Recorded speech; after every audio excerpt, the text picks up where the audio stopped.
Je me suis engagé à continuer d'œuvrer avec vous à l'avènement d'un Cameroun uni, stable et prospère.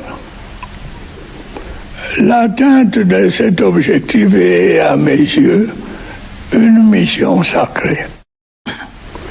C'est une mission à laquelle j'entends, comme par le passé, continuer à consacrer tout mon temps et toute mon énergie. J'y suis tenu en raison de la confiance que vous n'avez cessé de me témoigner depuis mon accession à la magistrature suprême.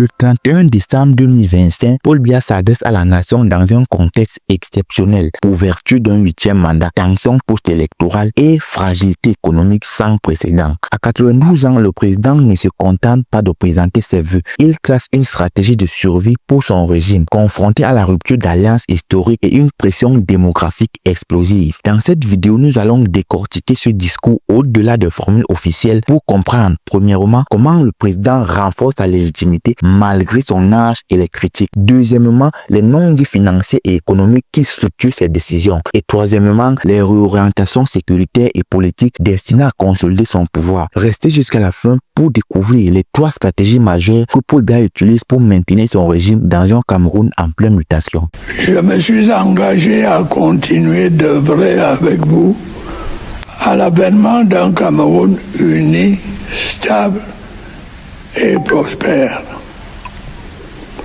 L'atteinte de cet objectif est, à mes yeux, une mission sacrée.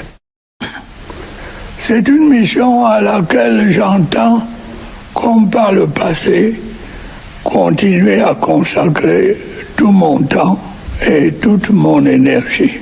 L'utilisation du terme « mission sacrée » déplace immédiatement le discours du champ de la compétition politique rationnelle vers celui de la transparence. Pour Paul Biya, la présidence n'est plus seulement une fonction élective soumise aux aléas d'un scrutin contesté, où il a obtenu 53,66% de voix contre 35,19% pour Issa Chiroma, mais un sacerdoce. Cette formule institutionnelle lourde sert à neutraliser toute contestation sur sa capacité physique ou sur son âge avancé. En réaffirmant consacrer tout son temps et toute son énergie, il répond implicitement aux rumeurs sur son état de santé et la perception d'un pouvoir exercé par délégation par son entourage immédiat. Le ou crée une tension intellectuelle immédiate. Comment un dirigeant peut-il encore parler de mission sacrée après 43 ans de règne, alors que les rues de Garoua et Douala ont été le théâtre d'affrontements sanglants quelques semaines plus tôt? Cette déclaration pose le cadre d'un pouvoir qui se considère comme l'unique rempart contre le chaos, plaçant le maintien de l'ordre au-dessus de la respiration démocratique. L'organisation réussie de l'élection présidentielle,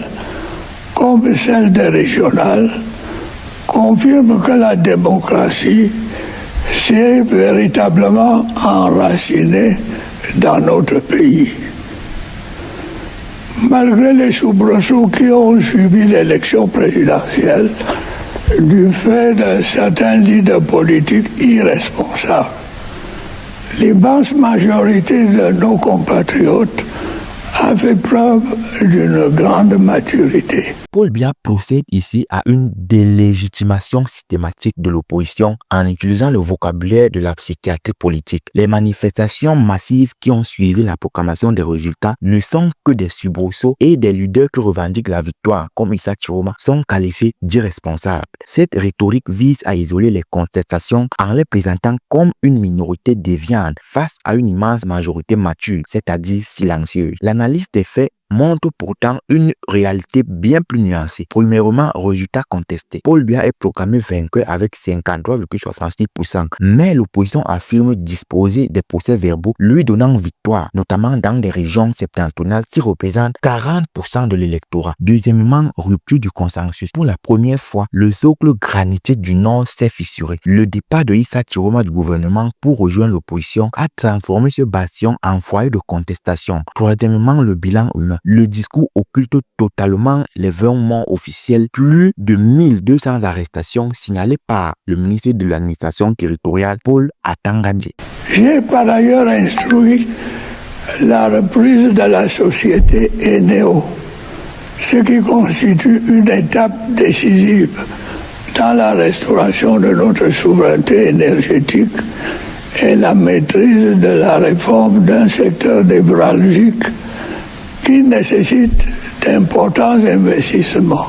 Le passage sur Eneo est l'un des plus stratégiques du discours. En présentant le rachat des parts des fonds britanniques Actis qui sont de 51% pour 78 milliards de francs CFA comme un acte de souveraineté, Paul Biya transforme une défaillance de marché en victoire politique. En réalité, Eneo était devenu un risque budgétaire majeur pour l'État du Cameroun. L'analyse des non-dits financiers relève une situation apocalyptique. Premièrement, la dette colossale. Eneo affichait une dette total de 800 milliards de francs CFA en fin 2024, donc 500 milliards dus aux fournisseurs, notamment les entreprises publiques comme KPDC ou DPDC. Deuxièmement, risque de sécession de paiement. Le déficit de trésorerie de l'électricien atteignait 113 milliards de francs CFA, menaçant de paralyser l'économie nationale par les délestages massifs. Troisièmement, l'impact social. Le pouvoir a compris que les émeutes de l'électricité sont souvent le prélude aux révolutions urbaines, dont reprend le contrôle direct permet de gérer la pénurie et les tarifs sans l'intermédiaire d'un partenaire privé soucieux de rentabilité. L'État prévoit désormais un plan de restructuration pour les années 2025-2028 pour ramener le secteur à l'équilibre. Cependant, avec une dette de 800 milliards héritée de Eneo, l'année 2026 sera marquée par une pression accrue sur les finances publiques, alors même que le budget général augmente de 14% pour atteindre 8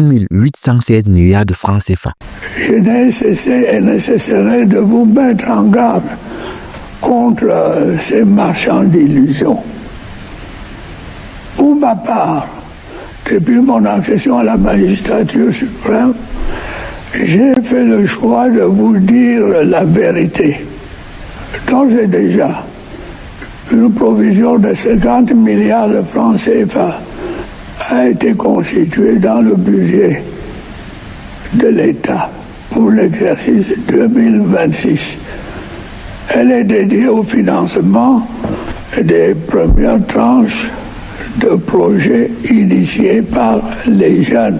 Ici, Paul Biya déploie une stratégie de carottes et bâtons envers la jeunesse camerounaise qui constitue 60% de la population et qui est de plus en plus déconnectée d'une élite octogénaire. D'un côté, il disqualifie l'opposition, le qualifiant de marchand d'illusions, en lui reprochant de promettre des solutions magiques aux problèmes structurels comme le chômage. De l'autre, il annonce un geste financier concret de 50 milliards de francs CFA. Ce montant, bien qu'important, reste modeste au regard des besoins d'une population où 39% des 15 à 34 ans sont sans emploi stable. Le non-dit stratégique est la création d'un clientélisme juvénile. En finançant directement des projets via des facilités et les banques locales, le régime espère stabiliser une partie de la jeunesse urbaine susceptible de basculer dans la révolte. C'est aussi une réponse à l'influence croissante des réseaux sociaux perçus par le pouvoir comme le vecteur principal de la déstabilisation et de la haine. Je fonde de réels espoirs dans les vertus du dialogue communautaire que j'ai récemment encouragé. J'invite les autorités administratives, les chefs traditionnels et les forces vives des régions concernées à s'y engager résolument. Ce court passage marque un tournant majeur dans la gestion des crises sécuritaires, notamment dans le nord-ouest, le sud-ouest et l'extrême nord. On ne parle plus de grand dialogue national de 2019 qui visait une solution globale, mais d'un dialogue communautaire. Ce glissement sémantique relève plusieurs réalités. Premièrement, fragmentation du conflit. L'État renonce à une négociation politique centrale avec les leaders séparatistes ou les opposants radicaux. Il cherche désormais à négocier des trêves locales, village par village, communauté par communauté. Deuxièmement, réactivation des chefferies traditionnelles. Paul Biya s'appuie sur des chefs traditionnels comme relais de l'autorité de l'État, là où l'armée et l'administration classique sont contestés. Troisièmement, échec de la normalisation. L'aveu qu'une reprise à main vigoureuse est nécessaire contredit l'idée d'un retour total à la normale. La mention d'un sentiment rampant d'impunité et d'une violence dans les paroles montre que le pouvoir se sent menacé de l'intérieur par une déliquescence de l'autorité de l'État. En évitant les forces vives à s'engager, Paul Biya délègue la responsabilité de la paix aux acteurs locaux tout en gardant la main sur l'appareil répressif pour châtier ceux qui refusent de dialoguer. C'est ce à quoi s'attellera en priorité le gouvernement que je mettrai en place dans les prochains jours.